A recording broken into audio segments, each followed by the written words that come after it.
ओम नमः शिवाय. श्री शिवाय नमस्तुभ्यं. मैत्रिणींनो, आज मी तुम्हाला शिवशंकरांच्या काही रहस्यमय कथा सांगणार आहे, ज्या तुम्हालाही माहीत आहेत की नाहीत मला माहीत नाही. पण बघा, देवांचे देव महादेव म्हणजे भोलेनाथ शिवशंकर. आपण बऱ्याच पौराणिक कथांमध्ये वाचलेच असेल की शिवभक्तांना प्रसन्न झाले की मागील ते वरदान द्यायचे. नंतर त्या वरदानाचा विकृत उपयोग करून देवांना पळती भुई थोडी व्हायची. अशा वेळेस विष्णूला जलचर, उभयचर, पशु, मानव असे अवतार घेऊन त्या वरदानाची पूर्तता व समाप्ती करावी लागते. शिवशंकराच्या अशाच रहस्यमय कथा आपण वाचणार आहोत. मग करूया सुरुवात. हर हर महादेव. भगवान शिव जो विध्वंसाचा देव म्हणून ओळखला जातो, याच्या स्वभावाच्या काही कोमल छटासुद्धा आहेत, ज्या तुम्हाला नक्कीच आवडतील. पहिलं रहस्य आहे, भगवान शिवाला 6 मुले होती.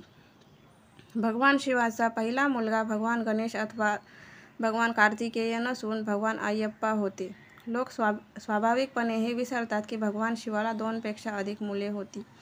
शिवाला 6 मुले होती. त्यांची नावे अशी: अय्यप्पा, अद्दंका, भौमा, खुजा, गणेश आणि कार्तिकेय, सुब्रह्मण्य आणि एक अशोक सुंदरी नावाची मुलगी होती.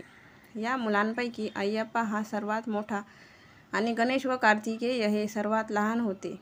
स्वामी अय्यप्पा हा भगवान शिवा आणि मोहिनी म्हणजे विष्णूचा अवतार होता. यांच्या मिलनातून जन्माला आला होता. अय्यप्पा, अंधक्का, भौमा, खुजा आणि अशोक सुंदरी यांच्यानंतर खूप उशिरा गणेश आणि कार्तिकेय जन्माला आले. असे मानले जाते की जेव्हा गणेशाला मस्तक लावले गेले त्यावेळेस अशोक सुंदरी तेथे उपस्थित होती. दुसरं रहस्य आहे, शिव आणि काली माता. सस्मित मुद्रेचे भगवान शिव हे राखीड काली मातेच्या पायतळी आहेत. स्वभावतः विनम्र गोष्टी आपण पौराणिक कथांमधून शिकतो. भगवान शिव म्हणजेच महादेव हे देवी काली मातेच्या पायतळी आहेत, तरीही हास्य मुद्रेत आहेत. हे खरे तर रोष आणि रागाचे प्रतिनिधित्व करतात, तरीही ते सर्वात दयाळू रूपात आहेत. असे का बरे? याचे कारण असे की एकदा देवी काली माता क्रोधाने विध्वंस करीत चालली होती.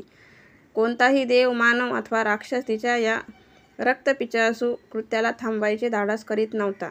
या महाशक्ती रूपातील थैमानाला थांबवण्यास सामूहिक प्रार्थना केली. या देवतेची शक्ती इतकी होती की जिथे पाय ठेवेल तिथे विध्वंस होत असे. भगवान शिवाला समजले की त्यांना सुद्धा या शक्तीच्या बळाचे आकलन होत नव्हते. त्यांच्या भावनिक माध्यमातून तिच्यापर्यंत पोहोचायला लागणार होते. त्यामुळे त्यांनी ठरवले की या देवतेच्या रस्त्यात पडून राहायचे. अखेर जेव्हा काली माता त्या जागेवर पोहोचली तेथे शिव पडून राहिले होते. त्यांच्या छातीवर पाय ठेवेपर्यंत तिने त्यांना पाहिलेच नाही. काली माता आश्चर्यचकित झाली. आतापर्यंत प्रत्येक गोष्ट ज्याच्यावर ती पाय ठेवत होती ती गोष्ट विनाशाकडे जात होती. फक्त हा एकच अपवाद होता. तिला भगवान शिव दिसले. अचानक झालेल्या जाणीवेने ती तिच्या दिव्य स्वप्नातून बाहेर आली आणि अतिशय लज्जित झाली. स्वाभाविकपणे आपली जीभ तोंडातून बाहेर काढून तिने क्षमा मागितली. यापासून अनेक गोष्टी शिकण्यासारख्या आहेत. एखाद्याकडे कितीही संसाधने असली तरी काही वेळा युक्तीने काम करावे लागते, जसे भगवान शिवांनी केले. दुसरे म्हणजे किचकट प्रसंगातून आपल्याला स्वतःच्या विचारानेच बाहेर पडता येते. या गोष्टीतून आपल्याला भगवान विष्णूच्या स्वरूपाच्या छटा पाहायला मिळतात. जेव्हा प्रतिकूल परिस्थिती असते तेव्हा युक्तीने सामना केला तरच विजय प्राप्त होतो. तिसरा अवतार आहे रुद्र अवतार, हनुमान. भगवान हनुमान हे भगवान शिवाचे अवतार आहेत. भगवान हनुमान हे भगवान शिवाचा 11वा पुनर्जन्म आहे. म्हणून भगवान हनुमान हे रुद्रावतार किंवा रुद्राचा पुनर्जन्म म्हणून ओळखले जातात. भगवान शिव सुद्धा रुद्र म्हणून ओळखले जातात. माणसाचे पूर्वज असलेल्या वानरांनी रामायणात रामाला मदत केली होती. या विष्णूचा पुनर्जन्म होता. त्यांच्या मदतीविना राम रावणाचा पराभव करू शकले नसते. म्हणून भगवान हनुमान हे रामावरच्या एकनिष्ठुतेमुळे आणि पापावर पुण्याचा विजयात केलेल्या त्यांच्या सहभागामुळे पूजन केले जाते. पुराणात असे चित्रण आहे की भगवान शिवाची भगवान विष्णूवर पूर्णपणे अनंत भक्ती आहे, कारण त्यांनी वानरांचा पुनर्जन्म घडवून आणला आणि पूर्ण क्षमतेने त्यांची सेवा केली. चौथं रहस्य आहे, अमरनाथ गुफेची कथा. देवाच्या भक्तांसाठी अमरनाथ गुफा ही अतिशय महत्त्वाची आहे. भगवान शिवाच्या पत्नीला पार्वतीला सांगितलेले अमरत्वाचे रहस्य त्याच्याशी अमरनाथ गुफेचे पौराणिक महत्त्व सांगितले आहे. जेव्हा शिवाच्या पत्नीने अमरत्वाचे रहस्य सांगण्यासाठी त्यांना भाग पाडले तेव्हा त्यांनी गुफेकडे जाण्याचा निर्णय घेतला. त्यांच्या गुफेकडे जाणाऱ्या वाटेमध्ये त्यांनी काही गोष्टी केल्या त्या त्यांच्या भक्तांच्या मते अतिशय महान आहेत. या काही गोष्टींच्यामुळे गुफेकडे जाण्याचा रस्ता आनंदी होऊन गेला. खरे तर अमरकथेचे रहस्य प्रकट करण्यासाठी त्यांनी आपल्या मुलाला व आपल्या वाहनाला वेगवेगळ्या निर्जन परिसरात सोडले. याच कारणामुळे या सर्व जागा तीर्थस्थळ म्हणून प्रसिद्ध झाल्या. अमरनाथ प्रवासाचे 2 रस्ते आहेत, पहेलगाम आणि सोनमार्ग. पुराणानुसार भगवंतांनी गुफेपर्यंत पोहोचण्यासाठी पहेलगामचा रस्ता निवडला होता. 5वं रहस्य आहे नंदी बैलासोबत भगवान शिवाचे नाते. भगवान शिव आणि नंदी हे अविभक्त आहेत. नंदी हे हिंदू देव शिवाचे वाहन आहे. हिंदू पुराणाप्रमाणे नंदी हा सत्य आणि प्रामाणिकपणाचा वाहक आहे. भगवान शिव नंदीचे सहयोगी कसे बनले याचे वर्णन या गोष्टीत आहे. एक दिवस सुरभी जी सर्व जगातल्या गायींची मूळ माता होती, तिने अनेक अतिशय पांढऱ्या शुभ्र अशा गायींना जन्म देण्यास सुरुवात केली. त्या सर्व गायींवर हल्ला केला. याचा परिणाम म्हणून त्या गायीच्या कातडीचे काही भाग तपकिरी झाले. तरीही रागावलेल्या देवाला शांत करण्यासाठी इतर देवांनी एक उपाय शोधला आणि त्यांना एक नंदी नावाचा शानदार बैल भेट केला, जो सुरभी आणि कश्यप यांचा पुत्र होता आणि ज्याला शिवाने वाहन म्हणून स्वीकृत केले. नंदीसुद्धा सर्व प्राण्यांचा संरक्षण बनला. नंदी देवाचा सहाय्यक असल्याने तो स्वतःसुद्धा अनेक वर देऊ शकत होता. दक्षिण भारतात नंदीच्या कानात आपली इच्छा सांगण्याची प्रथा आहे आणि ती पूर्ण पण होते असा विश्वास असतो. 6वं रहस्य आहे सुदर्शन चक्र. भगवान शिवाने भगवान विष्णूंना बहाल केले. सुप्रसिद्ध असे सुदर्शन चक्र भगवान शिवाने भगवान विष्णूला बक्षीस दिले होते. एकदा विष्णू शिवाला प्रसन्न करण्यासाठी शिवाचे सहस्रनाम जपत होता. त्याने 100 कमळे देवाला प्रसन्न करण्यासाठी ठेवली. देवाला भगवान विष्णूच्या भक्तीची परीक्षा पाहायची होती, म्हणून त्याने या फुलांमधले एक फूल उचलले, जे भगवान विष्णू शिवाच्या पिंडीवर त्यांच्या प्रत्येक नामांसोबत अर्पण करणार होते. 1000वे नाम घेताना एकही फूल शिल्लक नसलेले पाहून विष्णूला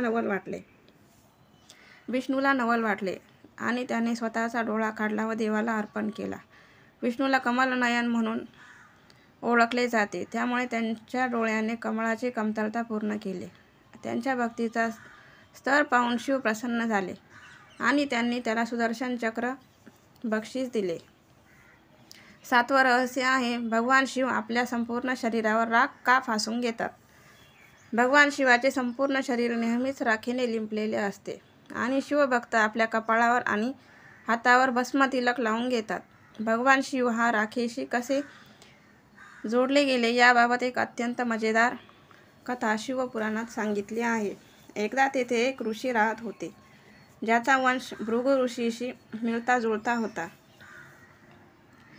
त्यांनी अतिशय उग्र तप केले होते आणि शक्तिशाली बनले होते. ते फक्त फळे खात असत आणि नंतर फक्त हिरवी पाने म्हणून त्यांना ऋषी प्रणत असे नाव पडले.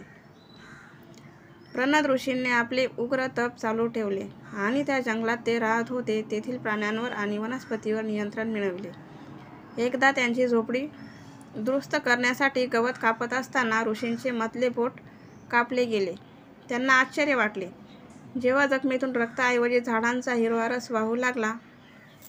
आता प्रणत ऋषींना वाटले ते इतके पवित्र आहेत की त्यांच्या शरीरात रक्ताऐवजी वनस्पतींचा रस वाहू लागला आहे.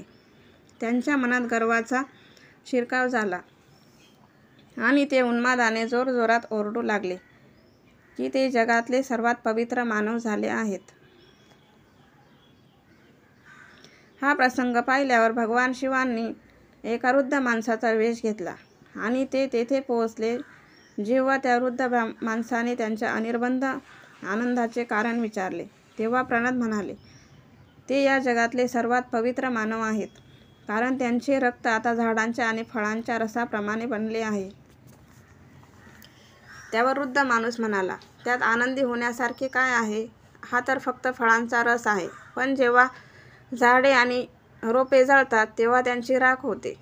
फक्त राख शिल्लक उरणे हे नक्कीच सर्वात उत्तम दर्जाचे आहे. याचे उदाहरण देण्यासाठी त्या वृद्ध माणसाने आपल्या बोटाचा तुकडा कापला आणि लगेच त्यातून राख बाहेर पडली. प्रणद ऋषींना लगेच समजले त्यांच्यासमोर भगवान शिव उभे होते. त्यांनी त्यांच्याकडे दुर्लक्ष केल्याबद्दल क्षमा करावी अशी प्रार्थना केली. असे म्हटले जाते की तेव्हापासून आपल्या भक्तांना अंतिम सत्याची आणि शरीर सौंदर्यावर मोहित होण्याच्या मूर्खपणाची जाणीव करून देण्यासाठी भगवान शिवांनी स्वतःला राख लिंपून घेतली आहे. 8वं रहस्य आहे भगवान शिव देवी पार्वतीची परीक्षा घेतात. आपल्यापैकी काही लोकांना माहीत आहे की देवी पार्वतीला पत्नी म्हणून स्वीकार करण्यापूर्वी त्यांनी तिच्या भक्तीची पूर्णतया परीक्षा घेतली होती. त्यांनी स्वतःला एका तरुण ब्राह्मणाच्या वेशात सादर केले आणि पार्वतीला विचारले की एका निर्धन आणि भंगाप्रमाणे राहणाऱ्या भगवान शिवासोबत लग्न करणे तिच्यासाठी चांगले असू शकते का? तेव्हा भगवान शिवाच्या बद्दल असे शब्द ऐकले तेव्हा पार्वती खूप रागावली. तिने त्याला सांगितले की ती भगवान शिवाव्यतिरिक्त कोणाशीही विवाह करणार नाही. तिच्या उत्तराने प्रसन्न झालेले शिव पुन्हा आपल्या मूळ रूपात प्रकटले आणि पार्वतीशी विवाह करायला तयार झाले. राजाने हा विवाह सोहळा अत्यंत धामधुमीत पार पाडला. अशा आहेत या शिवशंकराच्या रहस्यमय कथा. तुम्हाला आम्हाला या वाचनाचे फल लाभो. जय शिवशंकर. आजचा व्हिडिओ तुम्हाला कसा वाटला कमेंट करून नक्की सांगा. व्हिडिओ आवडल्यास व्हिडिओला लाईक आणि चॅनलला सबस्क्राईब नक्की करा. आणि व्हिडिओ पूर्ण बघितल्याबद्दल मनापासून धन्यवाद. आणि असेच नवनवीन व्हिडिओ बघण्यासाठी माझ्या चॅनलला सबस्क्राईब आणि बेल आयकॉन दाबायला विसरू नका.